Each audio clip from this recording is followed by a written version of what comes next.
Dans le reste de l'actualité, c'est l'une des journées parmi les plus sanglantes en 5 ans de guerre en Syrie. Hier, en l'espace de quelques heures, une attaque de Daesh a tué entre 130 et 300 personnes. Ça s'est passé dans la ville de Deir ez-Zor. On voit ça avec Océane Nicole.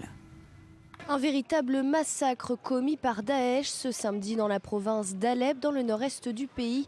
De violents combats ont eu lieu entre les combattants pro-régime et l'État islamique. Le groupe terroriste aurait enlevé plus de 400 civils. L'Observatoire syrien des droits de l'homme annonce la mort d'au moins 85 civils et 50 militants pro-Bachar al-Assad. Un bilan contesté, l'agence de presse officielle du régime estime la mort d'environ 300 civils. Ces derniers jours, les forces pro-Assad ont progressé dans la région en direction d'Al-Bab, tenue par l'État islamique depuis novembre 2013. Les combattants sont largement aidés par l'aviation russe, alliée incontournable de Damas. Ils effectuent régulièrement des frappes dans la région en soutien au pro-régime. Les combattants de Bachar al-Assad veulent lancer une offensive majeure pour reprendre le contrôle de la ville d'Alep.